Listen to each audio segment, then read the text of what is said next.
Hello everyone, I'm Maria and welcome or welcome back to my Nook. Today's video is going to be something special for me because it's going to be something that I have never done before, at least not in this format. I have started a reading journal this year in 2022, but I've only done so in summer or May. I don't even remember exactly, but I didn't start it at the very beginning of the year. So this is the first time I am actually setting up a reading journal for the upcoming year before the year has even begun. And I decided to take you guys along for that. So this is going to be me setting up my 2023 reading journal, and I really hope you guys enjoy. I can spoil you that filming this was a little bit of a struggle, and you're going to see what I mean by that if you continue watching this. But I made it through, and I hope this video is not entirely too horrible. I am still learning, okay, and this is the first time I ever did something in this format, so I am allowed to make mistakes, and I'm also still allowed to make mistakes about my reading journal. That's all fine. I would also be allowed to make mistakes if I was doing this for the 5th year, because making mistakes is human and it's all fine. Anyway, without further ado, let's jump right in. Hello everyone, VoiceOver Maria here.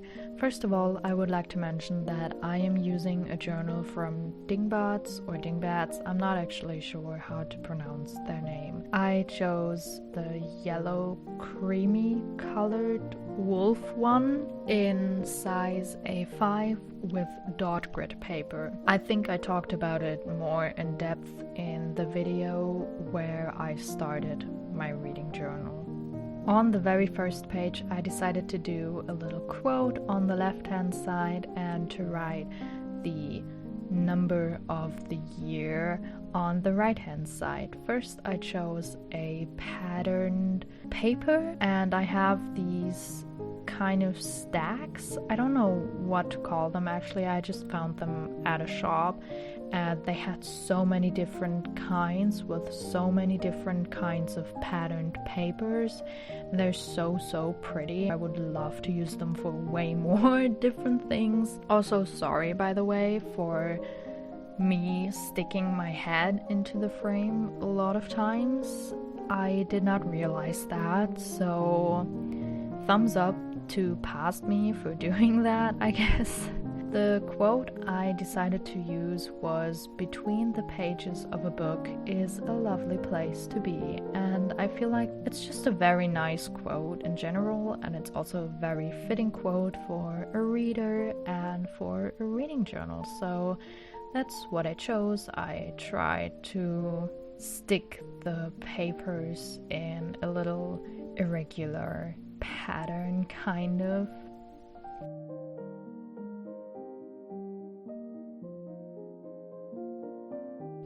And I also rewrote the lines a little so they would stick out a little more. Then I chose the same patterned paper for the 2023 side of the spread, and I stuck them the other way around. I don't actually know why. I guess I just wanted to have some consistency but not do it all the same. So this is the very beginning spread of my 2023 reading journal. I also tried to stick some washi tape here and there, but like, I wish I would be able to use more washi tape, but I have so many washi tape, I just never seem to be able to find fitting washi tape or figure out which washi tape goes best with which washi tape.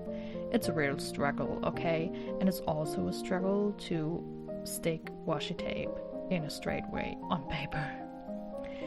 But anyway, The next spread I am doing here is my 2023 reading goal / book tracker page. It's pretty self-explanatory. I'm just drawing these boxes here, and for each book that I finish in 2023, I'm going to fill out one of these boxes.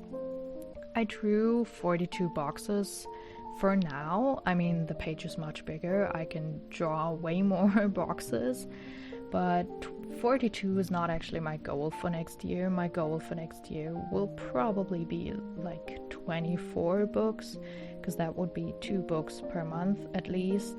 I know a lot of people try to challenge themselves with their reading goal, but I try to set it at a very, very easily manageable amount, so I genuinely don't have to stress myself out about it, because I just want to enjoy reading and not be stressed out about it in the least, because that would just ruin it for me. So next up is my monthly tracker, and that one is a bit harder to explain actually.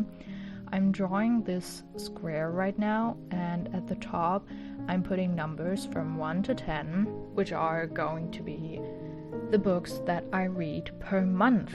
So on the left hand side I'm going to write each month, January, February, March, and so on, as you can see. And I color coded them, so each month gets a different color. And for each month I am going to draw a line basically with the color that corresponds to the month. And I will draw it up to the number of however many books I read in that month. I hope I managed to explain that in a way that you can understand it. I already did a spread like that in 2022. I liked it, so I'm going to do it again for 2023. I actually chose to do a lot of spreads again that I already did last year, and some of them I just changed up a little. So the reading goal tracker I also did last year. Who knows, maybe I'm going to read more in the upcoming year. I really have no idea, because I have no way to evaluate how much I'm going to read. Maybe 22 was just a fluke.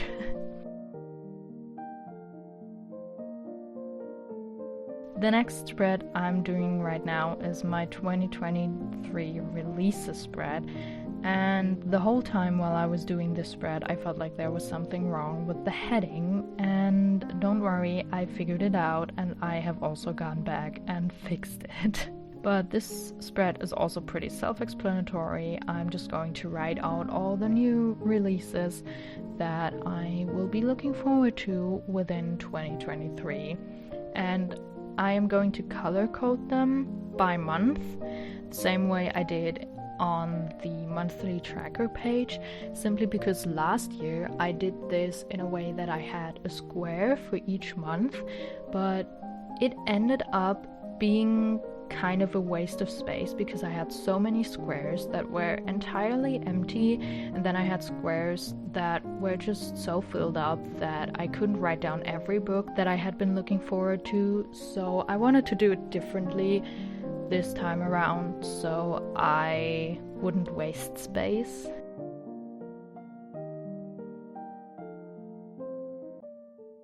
Kind of the same goes about this reading tracker. Last year I tracked my reading for every day on all of my monthly spreads, so each month I drew out squares for every day and colored in those squares, similar to the goal tracker basically, and I colored them in if I read at least one page that day.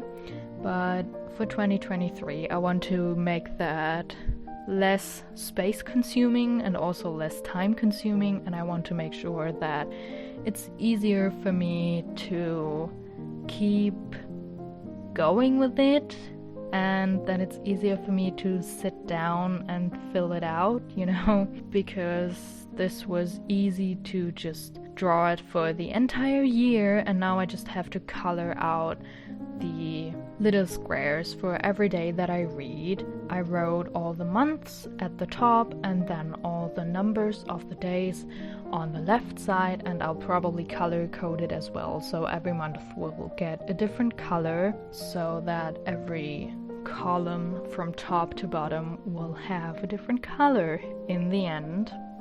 This will hopefully be easier for me to keep track of. And now again I chose some paper to stick that down and some washi tape, but tiny little spoiler, I also changed that later on because I messed up that heading so badly. You're going to see it in a minute. This page really didn't want to work with me, I guess. I was trying to look up fonts on Pinterest. By the way, a lot of my inspiration comes from YouTube, from other people posting their reading journal videos or just bullet journal videos, or from Instagram, Pinterest, all that kind of stuff. And like, my pens were giving up on me and I had messed up the spacing and everything, so I just started doing the other spread. I did my books read in 2023 page on that side, where I really just want to do a little bookshelf with all the books that I read throughout 2023. I also did that for every single month last year, but in 2023 I want to do it in one single place. Also, the reading tracker, back at it again. As you can see, there's some smudges, and I redid the heading, but the smudges, I went to the bathroom, and when I came back my fingertips had been ever so slightly still wet, and I didn't realize, and then boom. You can see what happened there. Not so cool, but yeah, anyway. I fixed the heading. By now you're gonna see it in the final flip through. Back to the books read in 2023, just, choosing some nice stickers, because I obviously can't fill that one out yet. And I'm really, really excited to fill that one out though. I hope it's gonna be enough space. I didn't even count how many books I drew out. But if it's not enough space, I guess I'll have to make do somehow and figure it out. I'll manage. I'll be fine. Then I went back and did the last thing. And now here comes the final flip through of my 2023 reading journal. The first few pages at least.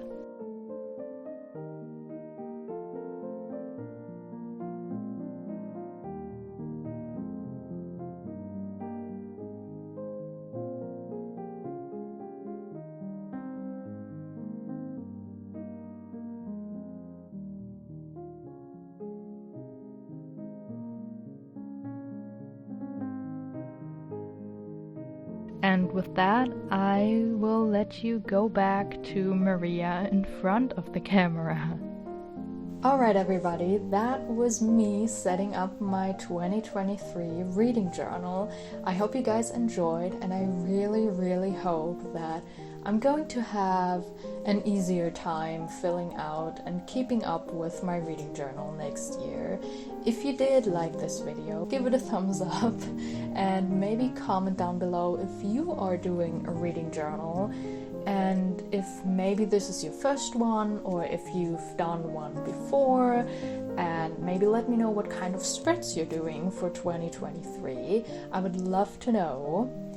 Otherwise, subscribe to my channel so you don't miss out on any videos I will upload in the future. And other than that, I will see you guys somewhere else on the internet. Bye!